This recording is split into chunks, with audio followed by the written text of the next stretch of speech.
Audio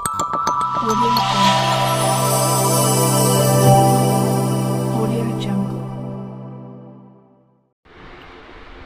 ವಿಶೇಷ ಚೇತನರ ವಾರ್ತೆಗೆ ಸ್ವಾಗತ. ಸ್ನೇಹಿತರೆ, ಭರ್ಜರಿ ಬ್ರೇಕಿಂಗ್ ನ್ಯೂಸ್ ಇದೀಗ ತಾನೇ ಬಂದಿದೆ. ನಮ್ಮ ಚಾನಲ್ ಹೊಸದಾಗಿ ನೋಡ್ತಾ ಇರೋರು ಚಾನಲ್ ಸಬ್ಸ್ಕ್ರೈಬ್ ಆಗಿಲ್ಲ ಅಂದರೆ ಈಗಲೇ ಚಾನಲ್ ಸಬ್ಸ್ಕ್ರೈಬ್ ಮಾಡಿಕೊಂಡು ಈ ವಿಡಿಯೋಗೆ ಖಂಡಿತವಾಗ್ಲೂ ಲೈಕ್ ಕೊಡಿ ಮತ್ತು ಇತರರಿಗೂ ಈ ವಿಡಿಯೋನ ಶೇರ್ ಮಾಡಿ.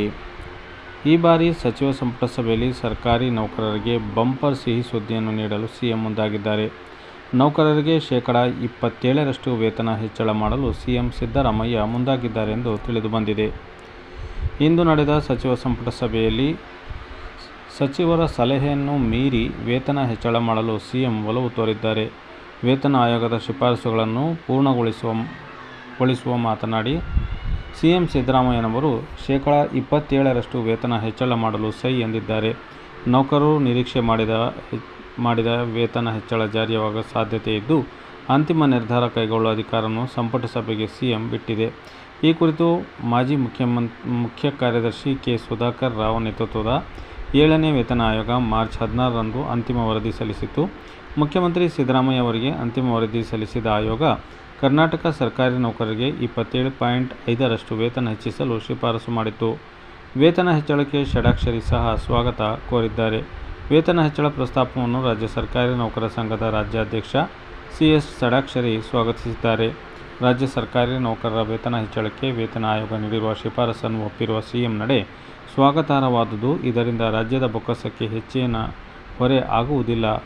ರಾಜ್ಯದ ಖಜಾನೆಗೆ ಹೆಚ್ಚಿನ ಸಂಪನ್ಮೂಲದ ಒದಗಣೆ ಮತ್ತು ಹಂಚಿಕೆ ಸರ್ಕಾರಿ ನೌಕರರಿಂದಲೇ ಆಗುತ್ತದೆ ಎಂದು ಷಡಾಕ್ಷರಿ ಹೇಳಿದ್ದಾರೆ.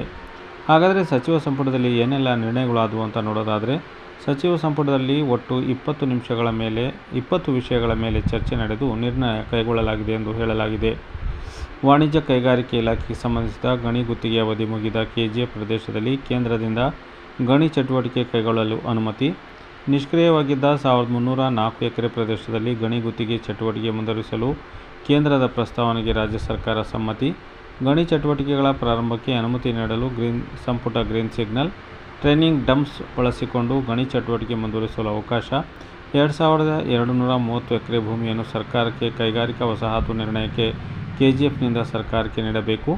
25.24 ಕೋಟಿ ಸರ್ಕಾರಕ್ಕೆ ಪಾವತಿ ಮಾಡುವುದು ಬಾಕಿ ಇದೆ, ಅದನ್ನು ಭರಿಸುವಂತೆ ಭಾರತ್ ಮೈನಿಂಗ್ಸ್ಗೆ ಸೂಚನೆ. ಸಿಬ್ಬಂದಿ ಮತ್ತು ಆಡಳಿತ ಸುಧಾರಣಾ ಇಲಾಖೆ ಅಡಿಯಲ್ಲಿ ಸಂವಿಧಾನ ದಿನಾಚರಣೆ, ಸ್ವಾತಂತ್ರ್ಯ ದಿನಾಚರಣೆ, ಗಣರಾಜ್ಯೋತ್ಸವ, ಗಾಂಧಿ ಜಯಂತಿ ಎಂದು ಕೇವಲ ಗಾಂಧಿ ಭಾವಚಿತ್ರ ಮಾತ್ರ ಇರುತ್ತಿತ್ತು. ಇನ್ನು ಮುಂದೆ ಈ ಎಲ್ಲ ಸಂದರ್ಭದಲ್ಲಿ ಅಂಬೇಡ್ಕರ್ ಭಾವಚಿತ್ರ ಇರುವುದು ಕಡ್ಡಾಯ. ವಿಶ್ವವಿದ್ಯಾಲಯಗಳ ಅಭಿವೃದ್ಧಿಗೆ 297.77 ಕೋಟಿ ಬಿಡುಗಡೆ. ಶಿಕ್ಷಣ ಇಲಾಖೆ ಅಡಿಯಲ್ಲಿ ಎಲ್ಲ ಸರ್ಕಾರಿ ಹಾಗೂ ಪದವಿ ಕಾಲೇಜುಗಳಿಗೆ ಉಚಿತ ವಿದ್ಯುತ್ ಪೂರೈಕೆಗೆ ನಿರ್ಧಾರ. 29.15 ಕೋಟಿ ಅಂದಾಜು ವೆಚ್ಚದಲ್ಲಿ 46,829 ಸರ್ಕಾರಿ ಶಾಲೆ, 1,434 ಪದವಿ ಪೂರ್ವ ಕಾಲೇಜುಗಳಿಗೆ ಉಚಿತ ವಿದ್ಯುತ್, ಉಚಿತ ನೀರಿನ ಸೌಲಭ್ಯ. ಕ್ರೈಸ್ತ ವಸತಿ ಶಾಲೆಗಳ ವಿದ್ಯಾರ್ಥಿಗಳಿಗೆ ಸಮಗ್ರ ವ್ಯಕ್ತಿತ್ವ ಅಭಿವೃದ್ಧಿ ಕಾರ್ಯಾಗಾರಕ್ಕೆ ಅನುಮತಿ. ರೋಟರಿ ಸಂಸ್ಥೆಗೆ ಇದರ ಜವಾಬ್ದಾರಿ. ಉಭಯ ಸದನಗಳ ಮಳೆಗಾಲದ ಅಧಿವೇಶನ ದಿನಾಂಕವನ್ನು ನಿಗದಿ ಮಾಡುವ ವಿಚಾರ ಸಿಎಂ ವಿವೇಚನೆಗೆ ಬಿಡಲಾಗಿದೆ ಎಂದು ಸಚಿವ ಸಂಪುಟದ ಪ್ರಮುಖ ಅಂಶಗಳು ಚರ್ಚೆಯಲ್ಲಿದ್ದವು ಎಂದು ತಿಳಿಸಲಾಗಿದೆ.